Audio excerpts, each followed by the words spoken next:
ಕರವ ಜೋಡಿಸಿ ಚರಣ ಕೆಳಗುತ್ತ ಮುದಿದಿರಲು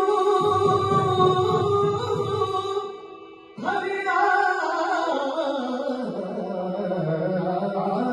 ಮನ್ನಿಸೆಲ್ಲ ಬಲಾದವ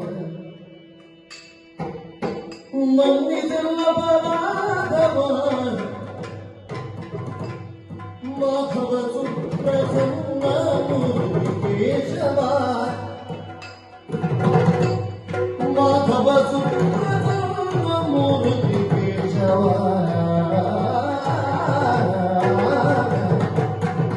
ಎನ್ನೊಳಿತಕ್ಕೆ ಭೇದ ಎನ್ನೊಳಿತಕ್ಕೆ ಭೇದ ನಿನ್ನೊಳಿವ ವಾದ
ಶಪಿಸಿದೆಯಾ?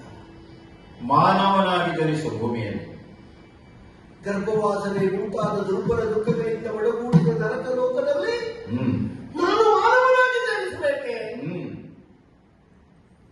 ವೈಕುಂಠ ಧಾಮದಲ್ಲಿ ನಿನ್ನ ಪಾದ ಸೇವಕನಾಗಿ ಹಲವಾರು ನನ್ನೇ ಮುಗಿಸುತ್ತಾ ಭಜಿಸುತ್ತಾ ನಿನ್ನ ಕೈಂಕರ್ಯವನ್ನು ಮಾಡುತ್ತಿದ್ದಂತಹ ನಿನ್ನ ಕಿಂಕರನಾದ ನನ್ನನ್ನು ಈ ಜನರಾಗಿ ಪ್ರತ್ಯೇಕಿಸಿ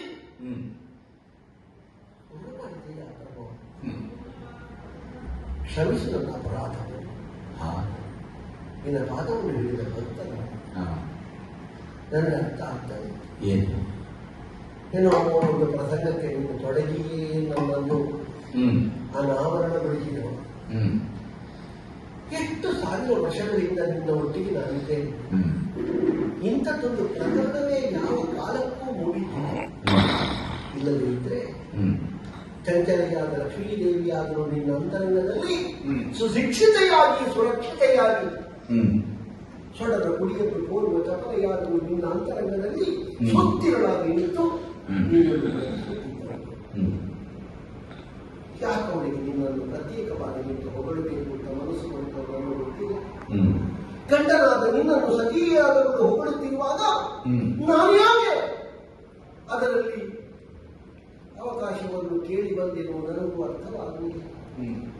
ಬಹುಶಃ ನನಗನ್ನಿಸುತ್ತದೆ ಶತ್ರುಸೂಧನೆನ್ನುವ ರಕ್ಕಸ ಪಡೆದಿರುವ ವನಕ್ಕೆ ಸರಿಯಾದ ಒದ್ದರಿಯುವುದಕ್ಕಾಗಿಯೇ ನಾನು ಅನಾವರಣಗೊಂಡಿದ್ದೇನೆ.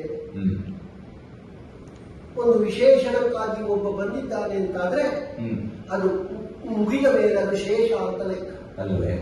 ಉಳಿದದ್ದೇ ವಿಶೇಷ ಅಂತ ಅನ್ನಿಸಲ್ಪಡಬಾರದು, ಶೇಷ ಮಾತ್ರ. ಶೇಷಶಾಹಿಯಾದ ನಿಮ್ಮ ಸಮ್ಮುಖದಲ್ಲಿ ನಾನು ವಿಶಿಷ್ಟನಾದೆ, ವಿಶೇಷನಾದೆ. ಹಾಗಾಗಿ ಇಂತಹ ಒಂದು ಅಹಂಕಾರವನ್ನು ಮದ ನನ್ನ ಪಾಲಿಗೆ ಅನಿಸಿತು. ಯಾವ ತಪ್ಪನ್ನಾದರೂ ಮನ್ನಿಸಿ ಅದಕ್ಕೊಂದು ಸರಿಯಾದಂತಹ ದಾರಿಯನ್ನು ತೋರಿಸುವುದಕ್ಕೆ ನಿನ್ನ ಹೊರತು ಮತ್ತೊಬ್ಬರಿಲ್ಲ. ವರಗಳನ್ನು ಕೊಡುವವರಿಬ್ಬರು ತೆಗೆಯಲರಿಯರು, ತೆಗೆದುಕೊಡುವ ಸರ್ವಶಕ್ತ ಮಾಧವ ಮಾತ್ರ. ಮಾನವ ಮಾಧವ ಮಾ ಅಲ್ಲಿಂದ ತೊಡಗಿತು. ಧವನೇ ನಿನ್ನ ಕಾಲಿಗೆ ಬಿದ್ದಿದೆ. ಹೆಂಡತಿಯಾದವಳು ಗಂಡನಲ್ಲಿ ಮಾತಾಡುವಾಗ ಗಂಡ ಹೆಣ್ಣಿನ ಮಧ್ಯದಲ್ಲಿ ಯಾರು ಪ್ರವೇಶ ಮಾಡಿದ್ರು ಅವ ಹೊರಗೆ ಅಂತ ನನಗೆ ಈಗ ಗೊತ್ತಾಯಿತು. ನಾನು ನಾನು ಹೊರಗೆ ನಿಂತು ಸಾಧಿಸ್ತೇನೆ ಅಂತ ಯೋಚನೆ ಮಾಡಿದ್ರೆ ಹ್ಮ್ ನನ್ನ ಒಳಗೆ ಟೊಳ್ಳಾದದ್ದನ್ನು ನಾನು ಹೊರಗೆ ನಿಂತದ್ದು ಅಂತ ನನಗೆ ಈಗ ಆಯಿತು ಪ್ರಭು. ಮಗು, ದೇವರೇ, ನೀನು ಮಗನೇ ಆಗಿ ವರ್ತಿಸ್ತಿದ್ರೆ ಹೊರಗೆ ಬೀಳುವುದಕ್ಕಿರಲಿಲ್ಲ. ಇಲ್ಲ, ಈಗ ಕೇವಲ ಮಗನಾಗಿ ಅಲ್ಲ, ಮನ್ನಿಸು ನನ್ನ ಅಪರಾಧವನ್ನು ಅಂತ ಆಡಿದೆಯಲ್ಲ, ಹೌದು, ಭಕ್ತ. ಭಕ್ತಚಿಂತಿತ ಬೇಡ ಕೃತವಿಗೆ ಸ್ವತನಾಗಿಯೇ